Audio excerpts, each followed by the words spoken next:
Soyez les bienvenus. Mais avant de commencer, n'oubliez pas de vous abonner et d'appuyer sur la cloche de notification pour ne rater aucune de nos prochaines vidéos.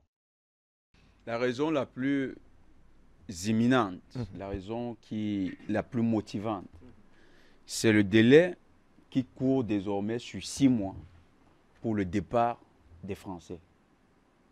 Ce délai laisse désormais une seule hypothèse à Mohamed Bazoum, qui actuellement est prisonnier dans son pays et sait qu'il va répondre des nombreux crimes qu'il a commis. Ça lui laisse une seule hypothèse. S'il veut échapper à la justice, parce qu'il sait que inexorablement le procès aboutira à sa condamnation, puisqu'il n'a pas pu être libéré par les terroristes qui avaient été envoyés, qui ont attaqué la garde nationale et qui avaient pour mission de le faire libérer pour l'emmener vers une autre destination, la seule hypothèse qui lui reste, c'est l'évasion. C'est ce délai de 6 mois qui est considéré par les soutiens de Mohamed Bazoum comme une horloge pour l'aider à s'échapper des mains de la justice nigérienne. C'est la principale raison, pour ma part. Alors, quand vous regardez le mode opératoire, Mohamed Bazoum a procédé par, on ne le dit pas clairement, mais ça apparaît en filigrane, par voie de corruption. Ça veut dire que ses soutiens ont mis de l'argent. On lui a dit, tu peux acheter, oui, tu peux acheter tes gardes et nous te garantissons que si tu atteins tel point, eh bien vous voyez dans les points d'exfiltration. Et on lui dit, le trajet va t'amener jusqu'au nouveau repère des Français, au Tchad. Il devait arriver jusqu'au Tchad. Mais pendant qu'on y est, réfléchissez un peu. Pendant cette période, où était Mahamat? En France. Tout est clair. Sacrée coïncidence. Pas de coïncidence, en tout cas, je suis bien. Il n'y a pas de coïncidence. Ça veut dire que désormais, les Tchadiens... Est-ce qu'officiellement, le gouvernement tchadien travaillerait en intelligence avec l'État français? Par où est-ce que Bozizé a trouvé asile pour nuire à son pays? C'était pas au Tchad. Oui, mais après, c'était une forme d'arrangement sous-régional. Non, non, non. Quand il s'est avéré que Bozizé était une véritable menace face à la RC, on a vu ce qui a été fait. C'est-à-dire, on lui a demandé de libérer le plancher. Non, c'est pas les autorités tchadiennes, je regrette, qui l'ont débarqué.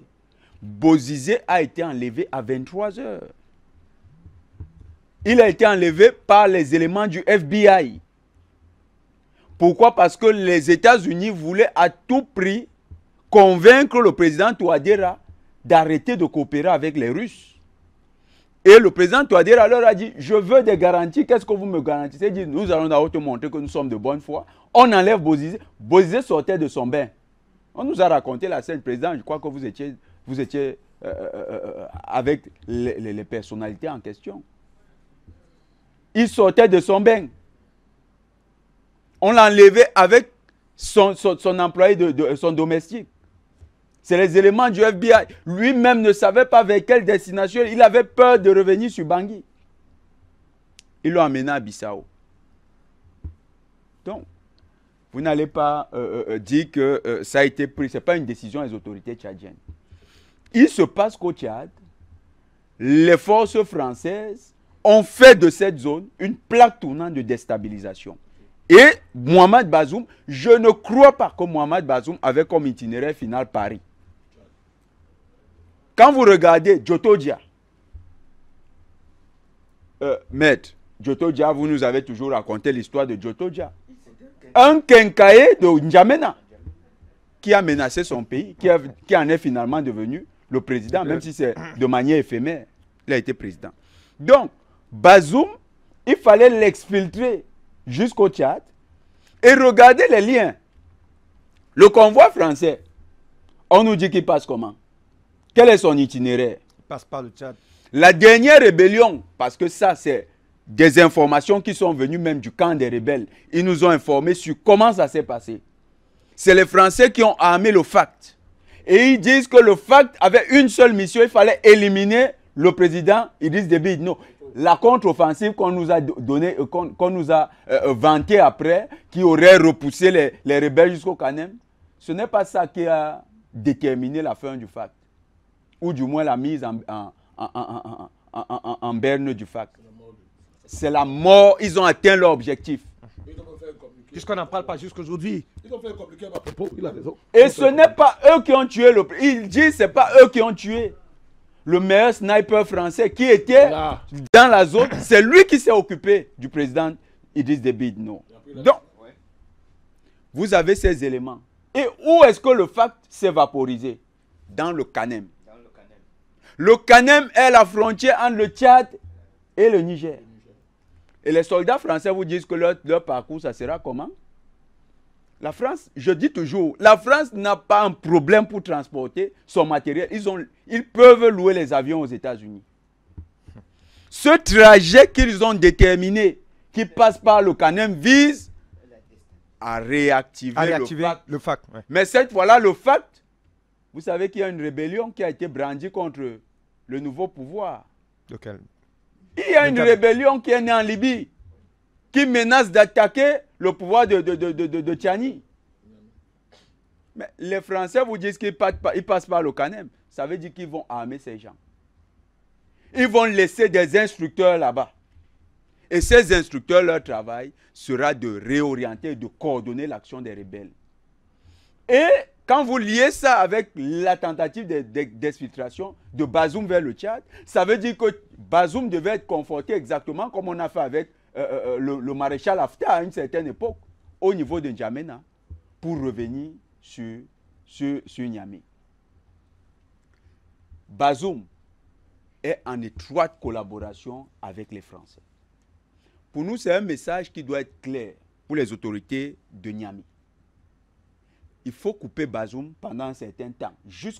Nous avons dit les 6 mois qui viennent sont déterminants. Les autorités nigériennes doivent prendre des mesures pour que Bazoum soit coupé d'un ensemble de communication avec l'extérieur. Si on appelle ça violation des droits de l'homme, là, disons que pour un moment, on peut se passer de ce luxe. Il n'est pas obligé de communiquer avec l'extérieur pendant ce temps.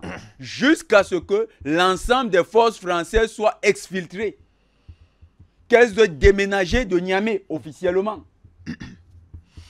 Et on lui permettra. Parce que pour eux, c'est une course contre la montre.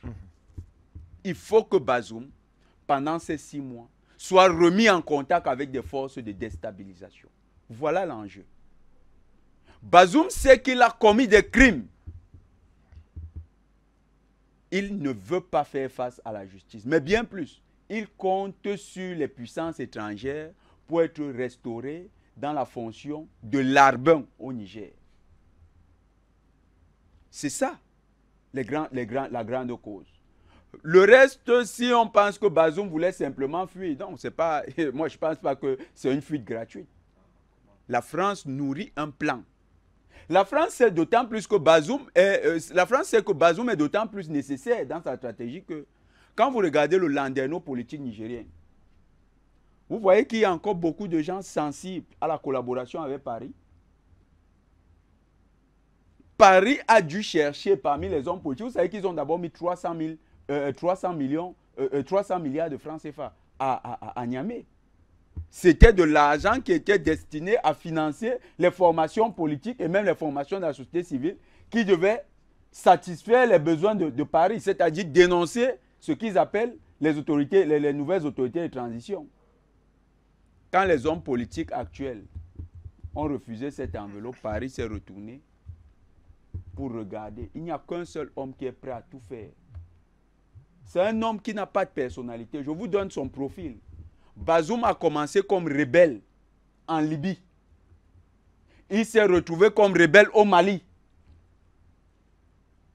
Le colonel Maïga, qui est ministre de l'Intérieur au Mali, il s'était amusé à dire nous ne voulons pas seulement nous étendre sur la question de la nationalité. Il avait dit de manière très poétique quelque chose de grave. Bazoum a chaque fois changé de nationalité en fonction des intérêts de la France dans une zone. Vous avez un individu comme ça qui a le profil d'un Ouattara. Vous ne comprenez pas? Tout ce qu'il veut faire, c'est sauver sa tête, s'enrichir illicitement et servir le Niger comme un gâteau à la France. C'est pourquoi lui, beaucoup plus que tous les autres hommes politiques nigériens, qui eux ont quand même l'amour de la patrie,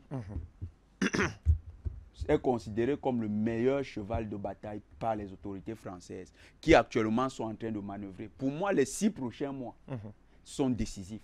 Les autorités nigériennes devraient couper Bazoum de toute communication avec l'extérieur, du moins filtrer, Peut-être filtrer ses communications. ramener au plus simple ces communications avec l'extérieur. D'accord. Et pour plus de sécurité, moi je préconise même qu'il soit logé dans les sous-sols de la présidence de la République pendant ces 6 mois. D'accord. Là-bas, quand le général Tchani se réveille le matin, il va d'abord le voir et lui dire, Bazoum, est-ce que tu as bien dormi? Et il continue. Comme ça, tous les matins, Bazoum saura que lui-même, il est entre de bonnes mains. Voilà, c'est tout pour cette vidéo. Si elle vous a plu, n'oubliez pas de mettre un like et de vous abonner si ce n'est pas encore fait. Sur ce, merci et à très bientôt.